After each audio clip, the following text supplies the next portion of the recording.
dalam seminggu belakangan ini yang paling mengganggu kondisi emosi teman-teman? Ya. Sehabis itu coba kalian tempel di samping meja kalian. Terus di sebelahnya tuliskan apa sih dari emosi atau dari kondisi stres itu, perasaan atau apa yang terjadi pada diri kalian.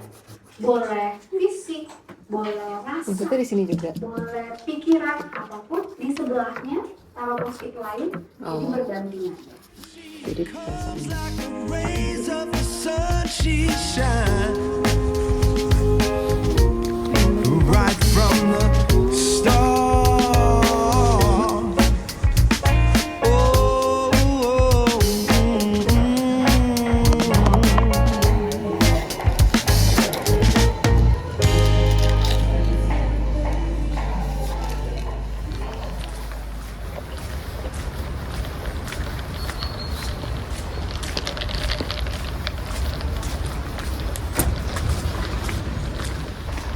Super nice. There is a sunshine.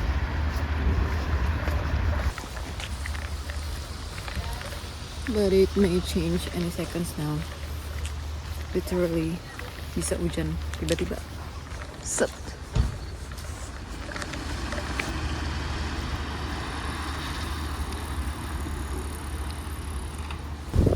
Oh, hi Meow Meow. Hi. How are you? Hello. Do you want to meet me now? Can I pet you? No?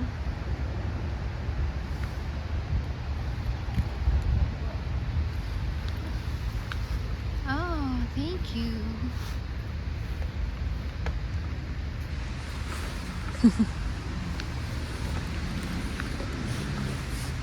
No, it's mine.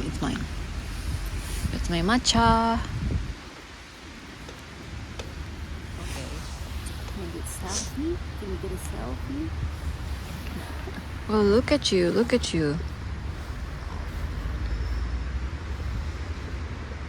I don't think you can have matcha.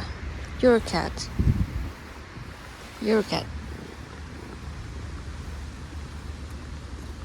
Oh. No. Sorry. Minggu ini aku ikut kegiatan yang diadain oleh PPI, yaitu Stress Management Workshop. Tentunya ini penting banget, apalagi sebagai international student. Studying abroad comes with so many challenges. Jauh dari rumah, pace kuliah yang cepat dan padat, belum lagi cuaca yang super dingin. Sehingga stress management yang baik jadi penting banget. Nah, di workshopnya kemarin itu tuh ada diajarin beberapa tools gimana kita bisa untuk mengelola stres. Jadi kemarin tuh sambil di-explain teorinya, kita juga sambil kayak praktek gitu. Langkah pertama yang aku ingat itu, kita mengidentifikasi stresornya apa.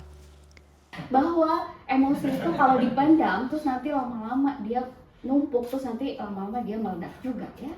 Jadi hari ini mudah-mudahan kita bisa sama-sama belajar gimana sih mengelola atau meregulate emosi kalian, stres kalian, supaya kedepannya kita punya kit ya, sama-sama hari ini belajar kit-kit sederhana yang bisa diterapkan sehari-hari. Itu boleh apapun yang teman-teman rasakan dalam seminggu belakangan ini yang paling mengganggu kondisi emosi teman-teman ya. Sehabis itu coba kalian tempel di samping meja kalian. Terus di sebelahnya tuliskan apa sih dari emosi atau dari kondisi stres itu, perasaan atau apa yang terjadi pada diri kalian. Boleh fisik, boleh rasa, di sini juga. boleh pikiran, apapun di sebelahnya taruh post-it lain, jadi berdampingan. Jadi perasaannya. Jadi perasaannya, emosi yang dirasakan.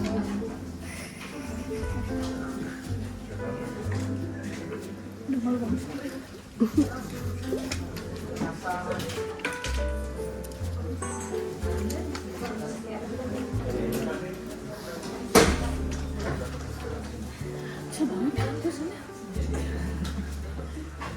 Laporan. Bener banget sih ya. Report. Ya, oke. Tuliskan dalam satu post-it satu sumber stresnya teman-teman. Boleh banyak loh. Oh, kalau satu apa dulu ya? Misalnya pekerjaan atau yang lainnya, misalnya lagi jenuh sama sesuatu, atau mungkin lagi kangen sama ayah ibu, atau mungkin teman-teman lagi kesel sama temen yang gosiper banget sih gitu ya. Boleh, tapi jangan nyebutin nama ya. Boleh ditulis. Oh, sampingnya tuh di samping ininya. Kalian habis itu di sebelahnya teman-teman tuliskan dari kondisi yang kalian hadapi itu apa rasanya. Aku pusing, aku sampai sakit Iya, kepala. perasaannya itu dalam Aku satu nggak bisa kertas. makan. Iya. Aku sedih. Kertas yang beda maksudnya. Jadi bete. Ya aku mendingan nggak usah bimbingan lah. Sumbernya Oke lah, tuliskan saja semuanya. Silahkan tuangkan semua perasaan teman-teman dalam post-it tersebut. Kalau lebih dari satu, berarti tuliskan di masing-masing post-it itu satu-satu ya, supaya kita bisa lihat. Ya berarti sumbernya yang dirasakan. Terus ada juga sih misalnya kayak aku kemarin sempat lumayan stres ketika transisi cuaca dari yang musim panas sekarang ke musim gugur, jadi lagi sering banget hujan dan dingin. Itu lumayan bikin bikin stres juga. Nah itu tuh juga bisa gitu kan. Nah terus di sini tuh juga dikenalin ada namanya model ABCD. Jadi A itu antecedent, bener gak sih? Atau activating event, jadi ini trigger atau sensor yang membuat stres. Terus B-nya itu belief. Ini belief and thoughts about the event atau the stressor. Kalau C-nya itu consequences, jadi ya, konsekuensi dari belief systemnya tadi. D-nya ini dispute. Nah di dispute ini challenging atau mempertanyakan kembali negative beliefs yang kita pikirin gitu. Nah jadi pas udah dikasih model itu, kita disuruh pilih stres yang kita lagi pengen prioritasin untuk segera di solve gitu kan. Nah jadi misalnya nih kita pakai contoh stres karena ujian gitu kan. Oh ya lupa, sebelumnya itu ada juga jenis stres. Jadi ada yang aduh apa ya namanya, aku lupa istilah benernya gimana, tapi yang aku tangkap satunya itu tuh yang progress based stress. Nah yang satunya itu lebih ke feeling based stress. Jadi misalnya kalau untuk yang progress based stress, misalnya stresornya ujian, tapi ujian itu masih akan nanti, misalnya minggu depan gitu kan. Ini tuh lebih bisa terukur gitu, jadi lebih bisa di-tackle stresnya karena itu belum terjadi, stresornya masih di future. Jadi maksudnya tambahannya adalah bisa diselesaikan lah, jadi stresnya ini tuh bisa diurai dan ada penyelesaiannya. Sedangkan kalau misalnya yang stres yang satunya yang kayak feeling based gitu, itu tuh contoh yang sama, misalnya ujian, tapi ujiannya ini udah lewat cuma masih overthinking gimana ya kalau misalnya hasilnya jelek lah atau mungkin gak lulus lah. Nah itu kan nothing you can do about that selain menunggu sampai hasilnya tiba gitu kan. Nah itu tuh yang lebih bisa diadres adalah feelingnya. Trying to get more done than you have time to do. Stress is a feeling we all experience when we are challenged or overwhelmed. But more than just an emotion, stress is a hardwired physical response that travels throughout your entire body. Ya istilahnya brainstorming ya, mengeluarkan seluruh isi pikiran kita yang lagi mumet ke dalam sebuah kertas. Kenapa ini jadi penting? Langkah pertama ini untuk mengurai semua permasalahan di kepala kalian yang mungkin selama ini tidak terdeteksi karena terlalu banyak atau terlalu pusing, jadinya teman-teman tidak bisa memetakan masalah itu. Jadi menuliskan dalam kertas besar atau seperti ini dalam post-it bisa jadi salah satu kit teman-teman nanti kalau teman-teman lagi burn out. Tuliskan semua apa yang teman-teman rasakan jadi sumber stres, tuliskan juga apa rasanya. At least teman-teman punya outlet satu. Set, set, set. Daily hassles. Daily hassles. Oke.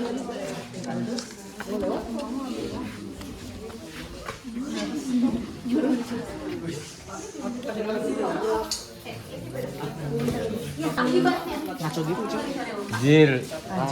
Apakah? Ya biar makin banyak bergerak. Oh, akibatnya juga Boleh di pairing di bawahnya ya. live events. Tapi kok belum.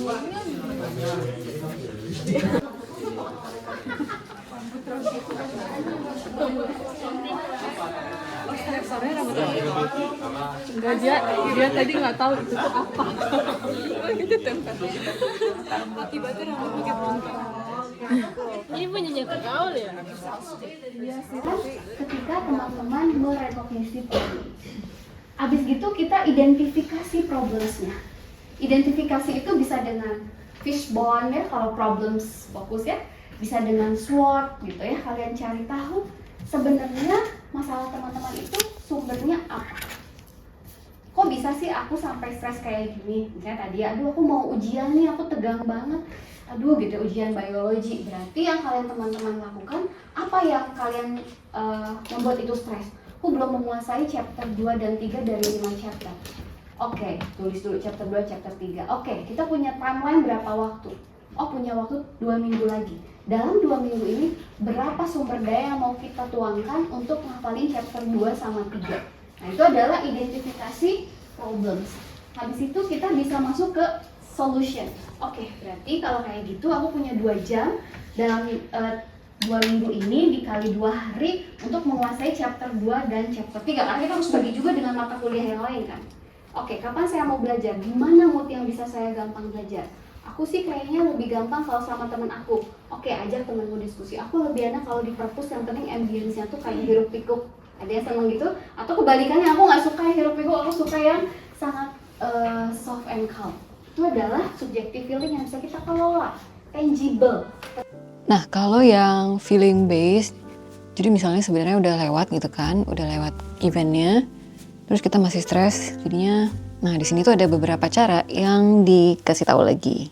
Jadi outlet itu macam-macam, ada yang misalnya olahraga, Comes like the rays of the sun, she shine right from the start. Oh. terus ada juga melakukan hobi yang lainnya seperti mungkin main musik atau mungkin jalan-jalan apa ya, nature walk gitu, ngelihat yang ijo-ijo pemandangan gitu kan. Yang lain referensinya when life gives you tangerine, kita endless love.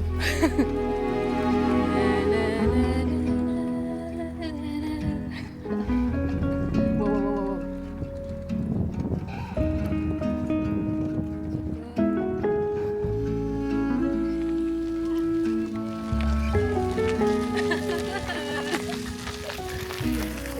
Ada misalnya journaling.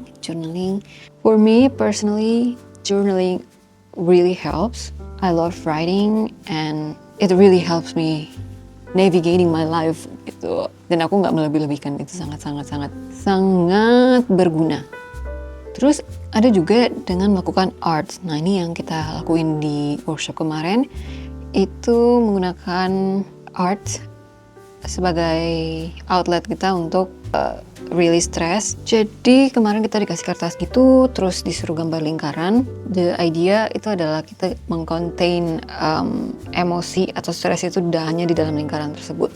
Terus ya udah deh, kita bisa gambar apapun, pakai warna apapun, terserah, nggak harus jago gambar. Lakukan apa yang kita lagi feel pada saat itu.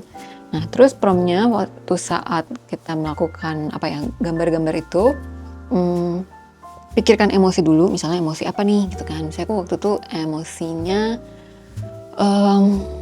gloomy gitu, atau mungkin guilty, terus aku lupa. Nah, ketika aku memikirkan emosi itu, aku tuh kayak membayangkan warnanya seperti apa atau gambarnya seperti apa. Ya udah deh, jadi aku mulai gambar gitu.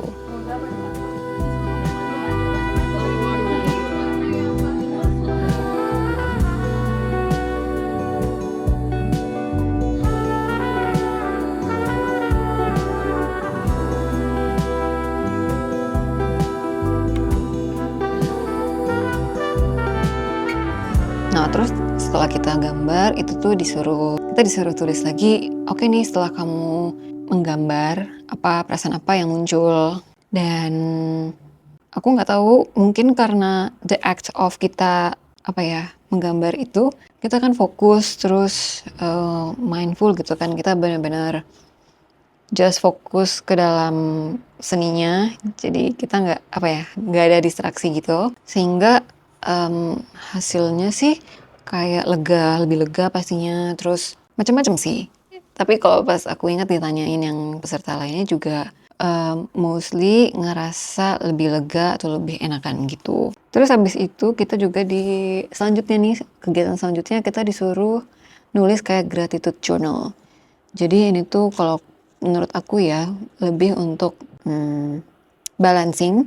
Jadi apa yang tadi kita udah ngerasain emosi-emosi negatif terhadap apa yang membuat kita stres, kita disuruh memikirkan and then now what instead that you're grateful for gitu. Jadi merefleksikan hal-hal yang kita syukuri. Itu juga very helpful. Dan aktivitas terakhir itu kita dikasih kertas yang lebih kecil. Jadi bentuknya kayak postcard gitu. Kita disuruh gambar di satu sisinya, terus di sisi sebelahnya kita disuruh kayak tulis buat disuruh nulis surat buat our future self gitu. Jadi itu juga exercise yang membantu banget, dan pada akhirnya keluar dari situ, selesai dari event itu, rasanya emang lebih enteng banget gitu. Terus poin yang juga ditekankan banget itu adalah stres itu atau emosi yang negatif itu tuh jangan pernah di-avoid atau di-deny gitu kan. Karena itu emang perasaan yang muncul, itu emang kayak reaksi tubuh gitu kan. Jadi kalau kita deny, itu justru biasanya akan sulit berlalunya gitu. Sehingga memang harus dirasakan, di-acknowledge gitu. Aku pernah juga sempat baca-baca dan cari tahu tentang stress management ini dan belajar tentang emosi. Jadi kalau aku nyebutnya itu adalah setiap emosi itu harus dikasih panggung. Jadi kalau emosi apapun ya, nggak harus yang happy aja, tapi juga yang sedih atau mungkin marah atau kecewa. Nah itu tuh semuanya harus kayak dikasih panggung. Dan once emosi itu sudah selesai, giving tantrum, udah selesai dengan apa yang dia ingin sampaikan, dan itu akan dengan sendirinya juga berlalu gitu. Jadi jangan ditahan-tahan, tapi di-acknowledge, divalidasi. Terus kalau misalnya semua usaha-usaha tadi itu ternyata belum berhasil, dan you need to ask for help. Jadi cari bantuan keluar. Ini bisa ke orang lain, mungkin ke ke teman, keluarga, atau mungkin jika memang ada kondisi yang benar-benar butuh pertolongan dari profesional, don't hesitate. Itu adalah hal yang sangat benar untuk dilakukan gitu. Oke, kayaknya itu aja deh sharingnya. Kamu sendiri gimana? Aku pengen juga tahu, how do you usually deal with your stress? Kegiatan apa sih yang biasanya membantu kamu untuk mengelola atau merilis stres? Itu saja. Oke, then see you.